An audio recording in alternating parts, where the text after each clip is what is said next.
What's going on, Port fans? Welcome back to another video on the channel, and today we're going to be previewing round 5, Port Adelaide versus Carlton at the MCG this Sunday at 1 o'clock. It's going to be a massive game of footy for Port Adelaide in particular. Carlton coming off a decent loss to the Gold Coast Suns, and we coming off a 5-goal loss to Melbourne. So plenty to play for both teams this week. Let's get straight into it and preview round 5. What can I say? This is the biggest game of football for Port Adelaide this year in terms of needing to win. It is a must-win game, and that's an understatement. You know, we're coming into this one Easter Sunday. It's going to be a special day. All the Port fans are either at the G or celebrating with families, and the Carlton fans are going to be riding this one because they've had such a good early start, 3-0. They've lost to Gold Coast, which is a little bit unrealistic in their expectations, and that's caused a bit of a blip in their radar. So most likely going to miss Patrick Cripps this week as well, which is handy for Port Adelaide, I think, and could be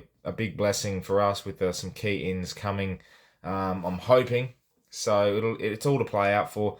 It spells danger game for Carlton, but it does also spell disaster for Port Adelaide. We could get pumped by 10 goals, and look, it's a massive, massive opportunity for us to finally get that win. And you don't want to go 0-5. Like, that is the worst possible result and the worst possible start for Port after the big 2 years we've had, 2 prelim finals, and I'll keep mentioning it. And it's just a shame that we're in this position. Normally games like this, we're coming in red hot favourites, and we're actually, $2.50 favourites to win against a Carlton outfit who are very improved under Michael Voss. Michael Voss will have a lot of the tactical analysis under his belt from Port Adelaide that he's carried over. We're a very predictable team, so he'll be able to pinpoint some players and pick some roles for them to target us. We're going to have a little bit of a different look to us, I think, coming into this week, especially with Ollie Wines, unfortunately, out with his heretical heart. So that's going to be a big loss. You know, we're losing the Brownlow medalist, and a lot of the weight will lean onto the shoulders of Travis Boak now, and whilst he's been playing some fantastic football, very underrated season so far, there's not many following him at the moment. So in that midfield, a lot will get an opportunity, and you throw your hand up at who could be going in. I think Carl Amon should get an opportunity to go inside deep and play that in a bit more of an inside role and create that run from the centre clearances. He's got a lovely leg going inside 50, but it just hasn't been utilised enough. Dan Houston played a lot of the midfield time against Brisbane. Haven't seen much of that since, so I look forward to seeing what he can produce. And the young guns as well, Willem Drew, Jackson Mead, putting these guys in the middle. Sam Powell-Pepper was touted to have one of the best seasons ever at the start of the season, and it's almost like he's just carrying through the year the same as every other year, and that's nothing against him. It just feels like no one's got a role for Port Adelaide at the moment, and that's why someone's got to be given a specific role. Connor Rosie, there's another one. Throw him in there. There's an option.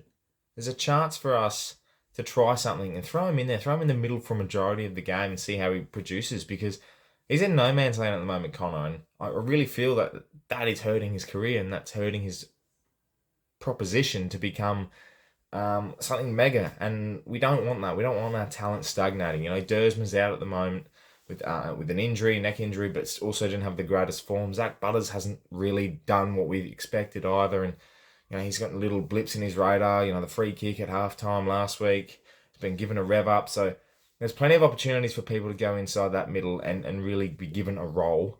And we've got a lot that can rotate through. And we just see what happens. But, they've got a great midfield too, Carlton. Whilst Cripps may be out, Walsh, Chera, Kennedy, been unreal the whole year. And they run deep. And they've got some key pillars up forward, Curnow and Mackay. Down back, Wiedering, and we just don't have any weapons in our repertoire to exploit that. But they're coming.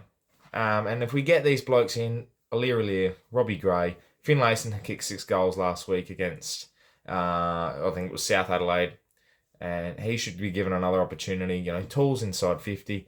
If he plays like he did against in the Sandford last week, Jezza, well, he'll be given every opportunity to do so. He's going to dominate Carlton. And I say that with utmost respect to their defenders, but if he's given a chance, given a sniff, then 2 or 3 goals out of him, it's just a massive difference to our game plan and game style. And I'm hoping Kenny tries a few different things. We're all hoping he tries something different, because we're in no man's land at the moment. And with Carlton, they're a big opportunity to knock us off. They're going to go 4-1 and just have all this momentum into the season. If we can exploit them and actually make sure that they're under pressure all day, then I think every chance we'll have, we've got to take. And it'd be nice to kick a goal in the first quarter. It'd be nice to kick a goal in the second quarter. Make it a couple. 6, 7, 8 goals at half time and set yourselves up to score 100 points. We haven't scored over 80 besides against the Crows. Every other game it was 36 last week, 60s against Brisbane and Hawthorn, and it's just not sufficient enough. There's got to be kicking goals. Got to be kicking goals up forward, kicking goals in the midfield, and if we can get Robbie Gray back, play him deeper inside 50 and put pressure on the one-on-ones that he can win, or chuck him in the midfield. Some class in there. I know a lot of people weren't up to the fact that they like the idea of Robbie coming back and playing in the guts, but just throw him in there for 5-10 minutes a quarter.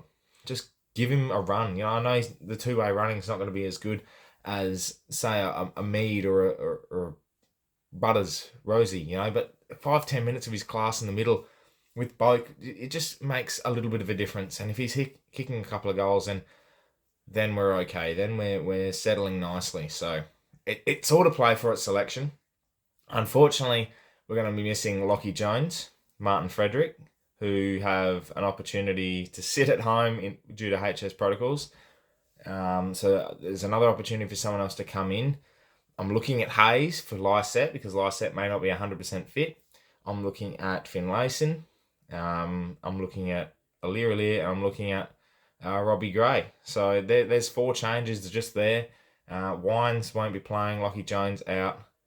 And also the fact that we're going to be having Dumont stay in due to Wines being subbed out, and he was the sub last week. I think Dumont played a pretty good game of football considering the circumstances he was under. So, and he also played for the Magpies a couple of days later and had 21 touches and 12 tackles, and it was really, really good. So I think having him in there will be a good opportunity to have an experienced body against the Carlton midfield and just stand up to him and see how it goes. I was sent a stat during the week that said any team that goes 0-4 has a 2% chance of making the top 8.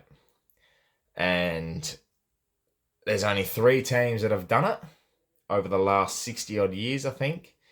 Sydney was the most recent in 2017. They went 0-6 and made the finals. Port Adelaide started 2005 with 1 win, 1 draw and 4 losses after 6 rounds. Ended up making the top 8 and had a win in a final. I'm not saying we're going to come out and win a final if we can make it. I'm not saying we're going to come out and win this game and all of a sudden our season turns. There is a lot of work to do. I'm not throwing this season out the window. It might be cooked in other people's eyes. Fair enough. I can agree with that, and I can definitely see why. But this is the game that will turn things around if we can get the job done. Because the fixture does open up a little bit. There are certain teams as well that are dropping games, and we're going to find out who's who over the next month or so. So if Port Adelaide can find themselves a win this week against a Carlton outfit that I'm very wary of, we have a good history against Carlton. The game is on his boot. He is the man in the arena. And all eyes are on Robbie Gray.